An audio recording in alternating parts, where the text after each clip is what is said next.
হযরত মুহাম্মদ রাসূল সাল্লাল্লাহু আলাইহি সাল্লাম বলেছেন, দোয়ার মাধ্যমে ভাগ্য পরিবর্তন করা যায়। তাহলে আমি যাকে ভালোবাসি সে যদি আমার ভাগ্যে নাও থাকে, তাহলে আমরা দুজনে অথবা আমি একাই দোয়া করে আমাদের ভাগ্য পরিবর্তন করে নেব। আমি আশায় থাকলাম আল্লাহ আমার চাওয়া দেখে আমার ভাগ্য পরিবর্তন করে তাকে আমার করে দিবেনি। আল্লাহ চাইলে তো সব পারে, তাকে আমার করে দিতে পারবে না? যে যাই বলুক, ও আমায় ছেড়ে গেছে অথবা পরিবার মানছে না, তাতে কি? দোয়া করে ভাগ্য পরিবর্তন করে নেব ইনশাআল্লাহ। জি, আমার কাছে এমন চিন্তা ভাবনার অজস্র ছেলে মেয়েরা আসে। শুধু তাই নয়, এমন অজস্র চিন্তা ভাবনার মানুষ আমাদের আশেপাশেই রয়েছে। তুমিও যদি এমনই চিন্তা ভাবনার অন্তর্ভুক্ত মানুষ হয়ে থাকো অথবা ভেবে থাকো তাকদীর কি, ভাগ্য আসলে কি, কোনটা কতটুকু, দোয়ার মাধ্যমে আসলেই কি ভাগ্য পরিবর্তন করা সম্ভব? সম্ভব হলেও কি সম্ভব, কতটুকু সম্ভব, এমন অজস্র প্রশ্ন যদি তোমার মনেও ঘুরপাক খেতে থাকে প্রতিনিয়ত, তবে ভিডিওটা তোমার জন্যই। আসসালামু আলাইকুম, আমি ডক্টর প্রিন্স। আমি একজন রিলেশনশিপ কনসালটেন্ট। আমি তাকদীর বা ভাগ্য এই বিষয়টা নিয়ে হুজুর বা আলেমদেরকে খুব একটা সুস্পষ্টভাবে কথা বলতে দেখি না, যে কারণে কিনা আমাদের মধ্যে অনেক বিভ্রান্তির সৃষ্টি হয়, গাফেল হয়ে যায়। তাকদীরের ব্যাপারে পর্যাপ্ত জ্ঞান না থাকার কারণে মানুষ ঈমান হারা হয়ে যাচ্ছে, এমন কিছু পরিবর্তন করার চিন্তা বা চেষ্টা করছে যা কিনা আল্লাহকে চ্যালেঞ্জ করা শামিল অথবা তার ক্ষমতা নিয়ে প্রশ্ন তোলা। আমি আজকে আমার ন্যূনতম জ্ঞান দিয়ে তোমাদেরকে এই পুরো বিষয়টা যুক্তি প্রমাণ সহ বুঝিয়ে বলার চেষ্টা করব ইনশাআল্লাহ। ভিডিওটা জীবনের জন্য, ইহকাল এবং পরকালের জন্য অত্যন্ত গুরুত্বপূর্ণ, সুতরাং পুরোপুরি মনোযোগ সহকারে না দেখলে বুঝবে না। আর আমার ভিডিও শেয়ার করতে হবে না, কেবল তুমি তোমার কাছের মানুষগুলোকে এই কথাগুলো জানাও। সত্য প্রচার করাটাও তোমার দায়িত্ব। যাই হোক, চলো মূল কথায় আসা যাক। প্রথমেই বলি, আসমান ও পৃথিবী সৃষ্টির 50,000 বছর পূর্বেই আমাদের ভাগ্য লিখন হয়ে গেছে, যা কিনা সংরক্ষিত আছে লাউহে মাহফুজে। এরপরে যখন আমরা মায়ের পেটে 43 অর্থাৎ 120 দিন, তখন পুনরায় আমাদের দেহের ভিতরে রূহ ফুঁকে দিয়ে ফেরেশতারা ভাগ্য লিখে দেয় আল্লাহর নির্দেশে। এখন কথা হচ্ছে, তাকদীর বা ভাগ্য কয় প্রকার? তাকদীর বা ভাগ্য মূলত দুই প্রকার, মুআল্লাক বা পরিবর্তনযোগ্য আর মুবরাম বা অপরিবর্তনযোগ্য। অর্থাৎ কিছু ভাগ্য আল্লাহ আমাদের জন্য ঝুলন্ত অবস্থায় রেখেছেন, যা কিনা আমরা আমাদের চেষ্টা, অধ্যাবসায়, আমল ও দোয়ার মাধ্যমে পরিবর্তন করতে পারি। যদি আল্লাহর মর্জি হয়তো তিনি যা লেখা আছেন তা কেটে দিয়ে নতুন করে লিখে দিতে পারেন, কিন্তু আমাদের দোয়া, চেষ্টা কি পরিমাণ, কেমন, সেটার উপরে আল্লাহ সন্তুষ্ট হলে তবেই তিনি দিবেন। তাই তো হযরত মুহাম্মদ রাসূল সাল্লাল্লাহু আলাইহি সাল্লাম বলেছেন, বান্দার সকল দোয়া কবুল করেন আল্লাহ, কেবলমাত্র তারটা ছাড়া যে তাড়াহুড়া করে। আরেকটা ভাগ্যের অংশ মুবরাম বা অপরিবর্তনযোগ্য, যেটা কিনা আমাদের ফিক্সড, যেটা কিনা আমরা চাইতে চাইতে মরে গেলেও, কোটিবার কোটি উপায়ে চেষ্টা করলেও পরিবর্তন সম্ভব নয়। এই জায়গায় আমাদের কোনো হাত নেই, একক আল্লাহর সিদ্ধান্ত। যেমন জন্ম, মৃত্যু, বিয়ে, কিয়ামত ইত্যাদি এমন আরো অজস্র জটিল বিষয়। আমরা কেবল চেষ্টা করতে পারি, আশা করতে পারি, দোয়া করতে পারি, রেজাল্ট আল্লাহর হাতে, কারণ তিনিই একমাত্র সবটা জানেন। আর বিয়ের বিষয়টা নিয়েই আমরা সবচেয়ে বেশি জল ঘোলা করি, অথচ কার সাথে কার বিয়ে হবে তা আল্লাহ নিজেই নির্ধারণ করে দিয়েছেন। বিয়ের সিদ্ধান্ত আসে আল্লাহর পক্ষ থেকে। একটু ইতিহাস ঘেটে দেখো, হযরত আদম আলাইহিস সালামের জন্য আল্লাহ সৃষ্টি করলেন হযরত হাওয়া আলাইহিস সালামকে। হযরত মুহাম্মদ সাল্লাল্লাহু আলাইহি সাল্লামের জন্য মা খাদিজাতুল কুবরার বিয়ের ফয়সালা পাঠালেন আল্লাহ। আবারও জিবরাইল আলাইহিস সালামের মাধ্যমেই আল্লাহ মা আয়েশা রাদিয়াল্লাহু তাআলা আনহুর সঙ্গে বিবাহের ফয়সালা পাঠালেন। নবীজির কন্যা হযরত ফাতিমা রাদিয়াল্লাহু তাআলা আনহুর সঙ্গে হযরত আলী রাদিয়াল্লাহু তাআলা আনহুর বিবাহের মনোনয়ন দিলেন আল্লাহ। ওনারা কি চাইলে ভাগ্য পরিবর্তন করে নিতে পারতেন না? নবীরা তো নিষ্পাপ, ওনারা যা চাইতেন আল্লাহ তাই দিতেন, অথচ তবুও তারা চাননি। সাধারণ তোমার দেশে নির্বাচন হয়, সেখানে কোন এমপি ভোটে দাঁড়াবে সেটার মনোনয়ন আসে সেই দলের চেয়ারপারসনের কাছ থেকে। যা ফয়সালা আসে সেটাই মেনে নিতে হয় এবং সেই পারে ভোটে দাঁড়াতে। সে জিতুক বা না জিতুক, সে জনপ্রিয় হোক কিংবা না হোক। আর তুমি আল্লাহর ফয়সালাকে পরিবর্তন করতে এসেছো, মাথায় কি কিছু আছে? ধরলাম তোমার বাবা মাকে তোমার ভাল লাগে না, গোটা দুনিয়া চ্যালেঞ্জ, তুমি তাদেরকে অস্বীকার করে বা পরিবর্তন করে দেখাও তো? পারবে না, অসম্ভব। ভাই বোন পরিবর্তন, সেটাও অসম্ভব। কেন পারবে না? দোয়া করো, দোয়া করতে করতে মুখে ফেনা তুলে ফেলো, দেখি সকালে তুমি অন্য কারো সন্তান বলে ঘোষিত হও কিনা, জারজ সন্তান বা দত্তক নেওয়া সন্তানের হিসাবটা আলাদা, কিন্তু তুমি তোমার জন্মদাত্রী মাকে বদলে আর একটা মাকে বানাতে পারবে আপন মা? তো এটা যেমন আল্লাহ নির্ধারণ করে দিয়েছেন, তেমনি তোমার বউকে, তোমার স্বামীকে, সেটা আল্লাহ নির্ধারণ করে দিয়েছেন। তুমি যখন প্রেম করেছিলে সে ভাগ্যে আছে কিনা সেটা জেনে প্রেম করেছিলে। তোমার কাছে কি আল্লাহ জিব্রাইল আলাইহিস সালামের মাধ্যমে ওহী পাঠিয়েছিলেন যে তুমি গোপনে জেনে গেলে ওই তোমার নির্ধারিত জীবন সঙ্গী? তুমি ভাগ্যকে টেক্কা দিয়ে প্রেম করেছো, এরপর যখন তাকে পাওনি তখন আল্লাহকে দোষিয়েছ। কেন তাকে আল্লাহ আমার জীবনে পাঠালেন? ভাই আমার, বোন আমার, তুমি তোমার 15-16 বছরের জিন্দেগিতেই নিজের চরিত্রটাকে নষ্ট করে ফেললে। বাকি জীবন তো এখনো অবশিষ্ট আছে তোমার। কি করবে তুমি? 20টা বছর শৈল তোমার, আর 5টা বছর তুমি একটু ধৈর্য ধারণ করতে পারলে না? শয়তানের ধোকায় পড়ে গেলে, আল্লাহকে ভুলে গেলে। আহা, আবার তুমি কিনা ভাগ্যকে পরিবর্তন করতে চাও। তুমি কি প্রেম করতে দুনিয়ায় এসেছো? তোমাকে দুনিয়াতে পাঠানোর আল্লাহর কি এই নিয়ত ছিল? ইসরে বোন আমার, মায়া লাগে তোর জন্য।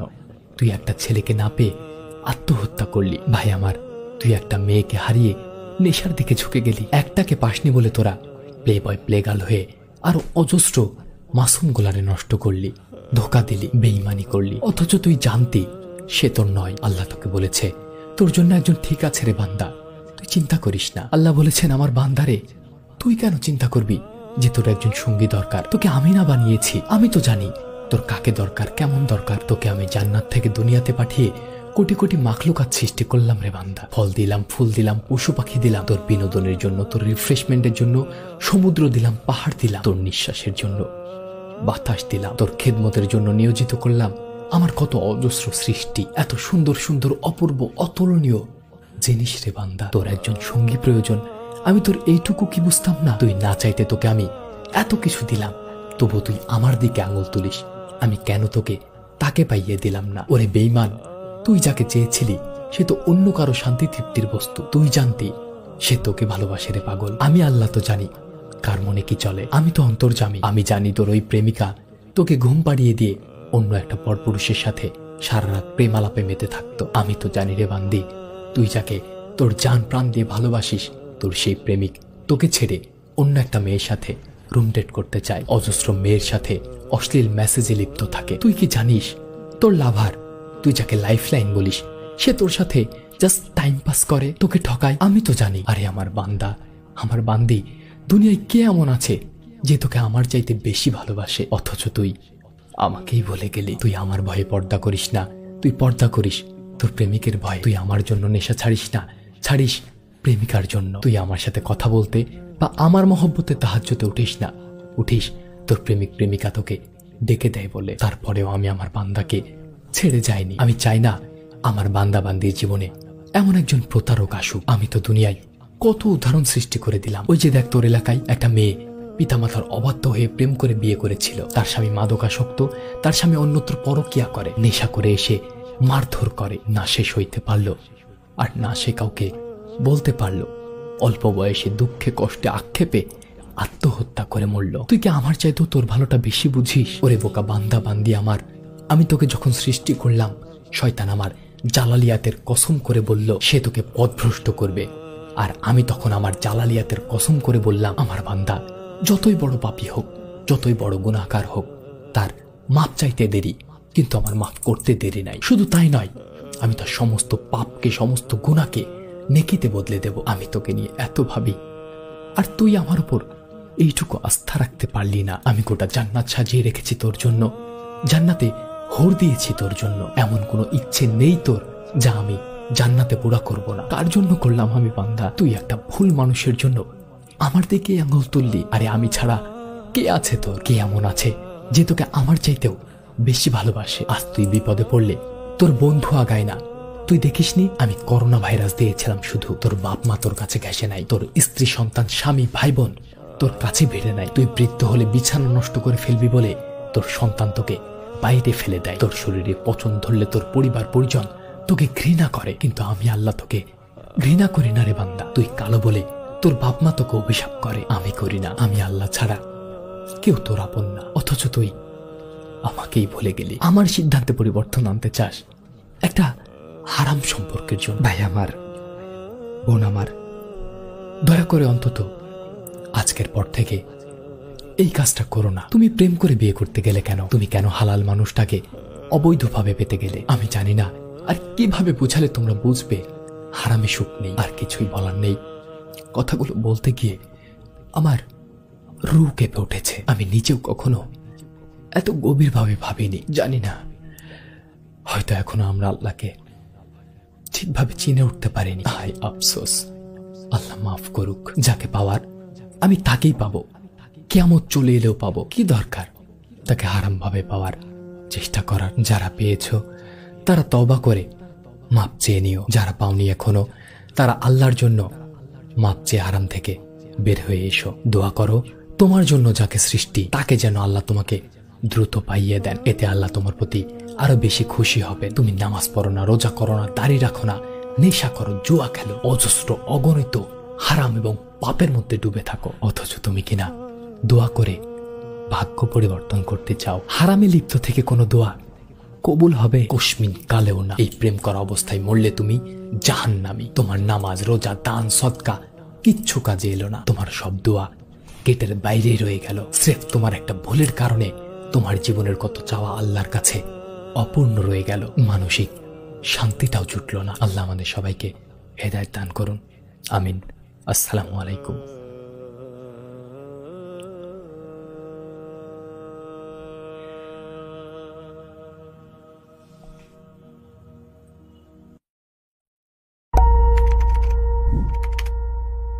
হযরত মুহাম্মদ রাসূল সাল্লাল্লাহু আলাইহি সাল্লাম বলেছেন, দোয়ার মাধ্যমে ভাগ্য পরিবর্তন করা যায়। তাহলে আমি যাকে ভালোবাসি সে যদি আমার ভাগ্যে নাও থাকে, তাহলে আমরা দুজনে অথবা আমি একাই দোয়া করে আমাদের ভাগ্য পরিবর্তন করে নেব। আমি আশায় থাকলাম আল্লাহ আমার চাওয়া দেখে আমার ভাগ্য পরিবর্তন করে তাকে আমার করে দিবেনি। আল্লাহ চাইলে তো সব পারে, তাকে আমার করে দিতে পারবে না? যে যাই বলুক, ও আমায় ছেড়ে গেছে অথবা পরিবার মানছে না, তাতে কি? দোয়া করে ভাগ্য পরিবর্তন করে নিব ইনশাআল্লাহ। জি, আমার কাছে এমন চিন্তা ভাবনার অজস্র ছেলে মেয়েরা আসে। শুধু তাই নয়, এমন অজস্র চিন্তা ভাবনার মানুষ আমাদের আশেপাশেই রয়েছে। তুমিও যদি এমনই চিন্তা ভাবনার অন্তর্ভুক্ত মানুষ হয়ে থাকো অথবা ভেবে থাকো তাকদীর কি, ভাগ্য আসলে কি, কোনটা কতটুকু, দোয়ার মাধ্যমে আসলেই কি ভাগ্য পরিবর্তন করা সম্ভব? সম্ভব হলেও কি সম্ভব, কতটুকু সম্ভব? এমন অজস্র প্রশ্ন যদি তোমার মনেও ঘুরপাক খেতে থাকে প্রতিনিয়ত, তবে ভিডিওটা তোমার জন্যই। আসসালামু আলাইকুম, আমি ডক্টর প্রিন্স। আমি একজন রিলেশনশিপ কনসালটেন্ট। আমি তাকদীর বা ভাগ্য এই বিষয়টা নিয়ে হুজুর বা আলেমদেরকে খুব একটা সুস্পষ্টভাবে কথা বলতে দেখি না, যে কারণে কিনা আমাদের মধ্যে অনেক বিভ্রান্তির সৃষ্টি হয়, গাফেল হয়ে যায়। তাকদীরের ব্যাপারে পর্যাপ্ত জ্ঞান না থাকার কারণে মানুষ ঈমান হারা হয়ে যাচ্ছে। এমন কিছু পরিবর্তন করার চিন্তা বা চেষ্টা করছে যা কিনা আল্লাহকে চ্যালেঞ্জ করা শামিল অথবা তার ক্ষমতা নিয়ে প্রশ্ন তোলা। আমি আজকে আমার ন্যূনতম জ্ঞান দিয়ে তোমাদেরকে এই পুরো বিষয়টা যুক্তি প্রমাণ সহ বুঝিয়ে বলার চেষ্টা করব ইনশাআল্লাহ। ভিডিওটা জীবনের জন্য, ইহকাল এবং পরকালের জন্য অত্যন্ত গুরুত্বপূর্ণ, সুতরাং পুরোপুরি মনোযোগ সহকারে না দেখলে বুঝবে না। আর আমার ভিডিও শেয়ার করতে হবে না, কেবল তুমি তোমার কাছের মানুষগুলোকে এই কথাগুলো জানাও। সত্য প্রচার করাটাও তোমার দায়িত্ব। যাই হোক, চলো মূল কথায় আসা যাক। প্রথমেই বলি, আসমান ও পৃথিবী সৃষ্টির 50,000 বছর পূর্বেই আমাদের ভাগ্য লিখন হয়ে গেছে, যা কিনা সংরক্ষিত আছে লাউহে মাহফুজে। এরপরে যখন আমরা মায়ের পেটে 43 অর্থাৎ 120 দিন, তখন পুনরায় আমাদের দেহের ভিতরে রূহ ফুঁকে দিয়ে ফেরেশতারা ভাগ্য লিখে দেয় আল্লাহর নির্দেশে। এখন কথা হচ্ছে, তাকদীর বা ভাগ্য কয় প্রকার? তাকদীর বা ভাগ্য মূলত দুই প্রকার, মুআল্লাক বা পরিবর্তনযোগ্য আর মুবরাম বা অপরিবর্তনযোগ্য। অর্থাৎ কিছু ভাগ্য আল্লাহ আমাদের জন্য ঝুলন্ত অবস্থায় রেখেছেন, যা কিনা আমরা আমাদের চেষ্টা, অধ্যাবসায়, আমল ও দোয়ার মাধ্যমে পরিবর্তন করতে পারি। যদি আল্লাহর মর্জি হয়তো তিনি যা লেখা আছেন তা কেটে দিয়ে নতুন করে লিখে দিতে পারেন, কিন্তু আমাদের দোয়া, চেষ্টা কি পরিমাণ, কেমন, সেটার উপরে আল্লাহ সন্তুষ্ট হলে তবেই তিনি দিবেন। তাই তো হযরত মুহাম্মদ রাসূল সাল্লাল্লাহু আলাইহি সাল্লাম বলেছেন, বান্দার সকল দোয়া কবুল করেন আল্লাহ, কেবলমাত্র তারটা ছাড়া যে তাড়াহুড়া করে। আরেকটা ভাগ্যের অংশ মুবরাম বা অপরিবর্তনযোগ্য, যেটা কিনা আমাদের ফিক্সড, যেটা কিনা আমরা চাইতে চাইতে মরে গেলেও, কোটিবার কোটি উপায়ে চেষ্টা করলেও পরিবর্তন সম্ভব নয়। এই জায়গায় আমাদের কোনো হাত নেই, একক আল্লাহর সিদ্ধান্ত। যেমন জন্ম, মৃত্যু, বিয়ে, কিয়ামত ইত্যাদি এমন আরো অজস্র জটিল বিষয়। আমরা কেবল চেষ্টা করতে পারি, আশা করতে পারি, দোয়া করতে পারি। রেজাল্ট আল্লাহর হাতে, কারণ তিনিই একমাত্র সবটা জানেন। আর বিয়ের বিষয়টা নিয়েই আমরা সবচেয়ে বেশি জল ঘোলা করি, অথচ কার সাথে কার বিয়ে হবে তা আল্লাহ নিজেই নির্ধারণ করে দিয়েছেন। বিয়ের সিদ্ধান্ত আসে আল্লাহর পক্ষ থেকে। একটু ইতিহাস ঘেটে দেখো, হযরত আদম আলাইহিসসালামের জন্য আল্লাহ সৃষ্টি করলেন হযরত হাওয়া আলাইহিসসালামকে। হযরত মুহাম্মদ সাল্লাল্লাহু আলাইহি ওয়াসাল্লামের জন্য মা খাদিজাতুল কুবরার বিয়ের ফয়সালা পাঠালেন আল্লাহ। আবারও জিবরাইল আলাইহিস সালামের মাধ্যমেই আল্লাহ মা আয়েশা রাদিয়াল্লাহু তাআলা আনহুর সঙ্গে বিবাহের ফয়সালা পাঠালেন। নবীজির কন্যা হযরত ফাতিমা রাদিয়াল্লাহু তাআলা আনহুর সঙ্গে হযরত আলী রাদিয়াল্লাহু তাআলা আনহুর বিবাহের মনোনয়ন দিলেন আল্লাহ। ওনারা কি চাইলে ভাগ্য পরিবর্তন করে নিতে পারতেন না? নবীরা তো নিষ্পাপ, ওনারা যা চাইতেন আল্লাহ তাই দিতেন, অথচ তবুও তারা চাননি। সাধারণ তোমার দেশের নির্বাচন হয়, সেখানে কোন এমপি ভোটে দাঁড়াবে সেটার মনোনয়ন আসে সেই দলের চেয়ারপারসনের কাছ থেকে। যা ফয়সালা আসে সেটাই মেনে নিতে হয় এবং সেই পারে ভোটে দাঁড়াতে। সে জিতুক বা না জিতুক, সে জনপ্রিয় হোক কিংবা না হোক। আর তুমি আল্লাহর ফয়সালাকে পরিবর্তন করতে এসেছো, মাথায় কি কিছু আছে? ধরলাম তোমার বাবা মাকে তোমার ভাল লাগে না, গোটা দুনিয়া চ্যালেঞ্জ, তুমি তাদেরকে অস্বীকার করে বা পরিবর্তন করে দেখাও তো? পারবে না, অসম্ভব। ভাই বোন পরিবর্তন, সেটাও অসম্ভব। কেন পারবে না? দোয়া করো, দোয়া করতে করতে মুখে ফেনা তুলে ফেলো, দেখি সকালে তুমি অন্য কারো সন্তান বলে ঘোষিত হও কিনা। জারজ সন্তান বা দত্তক নয়, সন্তানের হিসাবটা আলাদা। কিন্তু তুমি তোমার জন্মদাত্রী মাকে বদলে আর একটা মাকে বানাতে পারবে আপন মা? তো এটা যেমন আল্লাহ নির্ধারণ করে দিয়েছেন, তেমনি তোমার বউকে, তোমার স্বামীকে, সেটা আল্লাহ নির্ধারণ করে দিয়েছেন। তুমি যখন প্রেম করেছিলে সে ভাগ্যে আছে কিনা সেটা জেনে প্রেম করেছিলে। তোমার কাছে কি আল্লাহ জিবরাইল আলাইহিস সালামের মাধ্যমে ওহী পাঠিয়েছিলেন যে তুমি গোপনে জেনে গেলে ওই তোমার নির্ধারিত জীবন সঙ্গী? তুমি ভাগ্যকে টেক্কা দিয়ে প্রেম করেছো, এরপর যখন তাকে পাওনি তখন আল্লাহকে দোষিয়েছ। কেন তাকে আল্লাহ আমার জীবনে পাঠালেন? ভাই আমার, বোন আমার, তুমি তোমার 15-16 বছরের জিন্দেগিতেই নিজের চরিত্রটাকে নষ্ট করে ফেললে। বাকি জীবন তো এখনো অবশিষ্ট আছে তোমার। কি করবে তুমি? 20টা বছর শৈল তোমার, আর 5টা বছর তুমি একটু ধৈর্য ধারণ করতে পারলে না? শয়তানের ধোকায় পড়ে গেলে, আল্লাহকে ভুলে গেলে। আহা, আবার তুমি কিনা ভাগ্যকে পরিবর্তন করতে চাও? তুমি কি প্রেম করতে দুনিয়ায় এসেছো? তোমাকে দুনিয়াতে পাঠানোর আল্লাহর কি এই নিয়ত ছিল? ইসরে বোন আমার, মায়া লাগে তোর জন্য, তুই একটা ছেলেকে না পেয়ে আত্মহত্যা করলি। ভাই আমার, তুই একটা মেয়েকে হারিয়ে নেশার দিকে ঝুঁকে গেলি। একটাকে পাসনি বলে তোরা প্লে বয় প্লে গার্ল হয়ে আরো অজস্র মাসুম গোলারে নষ্ট করলি, ধোকা দিলি, বেঈমানি করলি, অথচ তুই জানতি সে তোর নয়। আল্লাহ তোকে বলেছে তোর জন্য একজন ঠিক আছে রে বান্দা, তুই চিন্তা করিস না। আল্লাহ বলেছেন আমার বান্দারে, তুই কেন চিন্তা করবি যে তোর একজন সঙ্গী দরকার? তোকে আমি না বানিয়েছি? আমি তো জানি তোর কাকে দরকার, কেমন দরকার। তোকে আমি জান্নাত থেকে দুনিয়াতে পাঠিয়ে কোটি কোটি মাখলুকাত সৃষ্টি করলাম রে বান্দা। ফল দিলাম, ফুল দিলাম, পশু পাখি দিলাম, তোর বিনোদনের জন্য, তোর রিফ্রেশমেন্টের জন্য সমুদ্র দিলাম, পাহাড় দিলাম, তোর নিঃশ্বাসের জন্য বাতাস দিলাম, তোর খেদমতের জন্য নিয়োজিত করলাম আমার কত অজস্র সৃষ্টি। এত সুন্দর সুন্দর, অপূর্ব, অতুলনীয় জিনিস রে বান্দা। তোর একজন সঙ্গী প্রয়োজন, আমি তোর এইটুকু কি বুঝতাম না? তুই না চাইতে তোকে আমি এত কিছু দিলাম, তবু তুই আমার দিকে আঙুল তুলিস।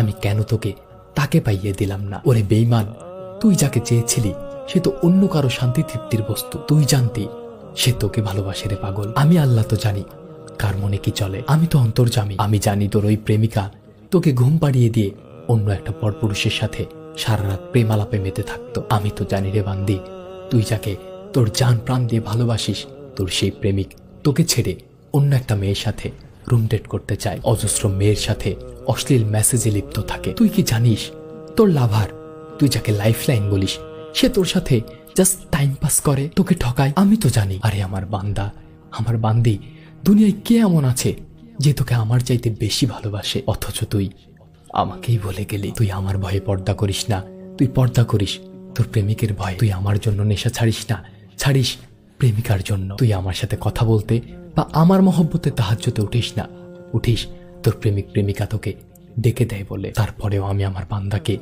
ছেড়ে যাইনি। আমি চাই না আমার বান্দা বান্দির জীবনে এমন একজন প্রতারক আসুক। আমি তো দুনিয়ায় কত উদাহরণ সৃষ্টি করে দিলাম। ওই যে দেখ, তোর এলাকায় একটা মেয়ে পিতামাতার অবাধ্য হয়ে প্রেম করে বিয়ে করেছিল। তার স্বামী মাদকাসক্ত, তার স্বামী অন্যত্র পরকিয়া করে, নেশা করে এসে মারধর করে। না সে সইতে পারল, আর না সে কাউকে বলতে পারল। অল্প বয়সে দুঃখে কষ্টে আক্ষেপে আত্মহত্যা করে মরল। তুই কি আমার চাইতেও তোর ভালোটা বেশি বুঝিস? ওরে বোকা বান্দা বান্দি আমার, আমি তোকে যখন সৃষ্টি করলাম, শয়তান আমার জালালিয়াতের কসম করে বলল সে তোকে পথভ্রষ্ট করবে। আর আমি তখন আমার জালালিয়াতের কসম করে বললাম, আমার বান্দা যতই বড় পাপী হোক, যতই বড় গুনাহগার হোক, তার মাপ চাইতে দেরি, কিন্তু আমার মাফ করতে দেরি নাই। শুধু তাই নয়, আমি তার সমস্ত পাপকে, সমস্ত গুনাহকে নেকিতে বদলে দেব। আমি তোকে নিয়ে এত ভাবি, আর তুই আমার উপর এইটুকু আস্থা রাখতে পারলি না। আমি গোটা জান্নাত সাজিয়ে রেখেছি তোর জন্য, জান্নাতে হোর দিয়েছি তোর জন্য। এমন কোনো ইচ্ছে নেই তোর যা আমি জান্নাতে পুরা করব না। কার জন্য করলাম আমি বান্দা? তুই একটা ভুল মানুষের জন্য আমার দিকে আঙুল তুললি। আরে আমি ছাড়া কে আছে তোর? কে এমন আছে যে তোকে আমার চাইতেও বেশি ভালোবাসে? আজ তুই বিপদে পড়লে তোর বন্ধু আগায় না। তুই দেখিসনি আমি করোনা ভাইরাস দিয়েছিলাম, শুধু তোর বাপ মা তোর কাছে ঘেসে নাই, তোর স্ত্রী সন্তান স্বামী ভাই বোন তোর কাছে ভিড়ে নাই। তুই বৃদ্ধ হলে বিছানা নষ্ট করে ফেলবি বলে তোর সন্তান তোকে বাইরে ফেলে দেয়। তোর শরীরে পচন ধরলে তোর পরিবার পরিজন তোকে ঘৃণা করে, কিন্তু আমি আল্লাহ তোকে ঘৃণা করি না রে বান্দা। তুই কালো বলে তোর বাপ মা তোকে অভিশাপ করে, আমি করি না। আমি আল্লাহ ছাড়া কেউ তোর আপন না, অথচ তুই আমাকেই ভুলে গেলি। আমার সিদ্ধান্তে পরিবর্তন আনতে চাস একটা হারাম সম্পর্কের জন্য। ভাই আমার, বোন আমার, দয়া করে অন্তত আজকের পর থেকে এই কাজটা করো না। তুমি প্রেম করে বিয়ে করতে গেলে কেন? তুমি কেন হালাল মানুষটাকে অবৈধভাবে পেতে গেলে? আমি জানি না, আর কিভাবে বুঝালে তোমরা বুঝবে হারামে সুখ নেই। আর কিছুই বলার নেই। কথাগুলো বলতে গিয়ে আমার রুহ কেঁপে উঠেছে। আমি নিজেও কখনো এত গভীরভাবে ভাবিনি। জানি না, হয়তো এখনো আমরা আল্লাহকে ঠিকভাবে চিনে উঠতে পারিনি। হায় আফসোস, আল্লাহ মাফ করুক। যাকে পাওয়ার আমি তাকেই পাবো, কিয়ামত চলে এলেও পাবো। কি দরকার তাকে হারাম ভাবে পাওয়ার চেষ্টা করার? যারা পেয়েছ তারা তওবা করে মাপ চেয়ে নিও। যারা পাওনি এখনো, তারা আল্লাহর জন্য মাপ চেয়ে হারাম থেকে বের হয়ে এসো। দোয়া করো তোমার জন্য যাকে সৃষ্টি, তাকে যেন আল্লাহ তোমাকে দ্রুত পাইয়ে দেন। এতে আল্লাহ তোমার প্রতি আরো বেশি খুশি হবে। তুমি নামাজ পড়ো না, রোজা করো না, দাড়ি রাখো না, নেশা করো, জুয়া খেলো, অজস্র অগণিত হারাম এবং পাপের মধ্যে ডুবে থাকো, অথচ তুমি কিনা দোয়া করে ভাগ্য পরিবর্তন করতে চাও। হারামে লিপ্ত থেকে কোনো দোয়া কবুল হবে কুসমিন কালেও না। এই প্রেম করা অবস্থায় মরলে তুমি জাহান্নামী। তোমার নামাজ, রোজা, দান, সদকা কিচ্ছু কাজে এলো না। তোমার সব দোয়া গেটের বাইরে রয়ে গেল। স্রেফ তোমার একটা ভুলের কারণে তোমার জীবনের কত চাওয়া আল্লাহর কাছে অপূর্ণ রয়ে গেল। মানসিক শান্তিটাও জুটল না। আল্লাহ আমাদের সবাইকে হেদায়েত দান করুন, আমিন। আসসালামু আলাইকুম।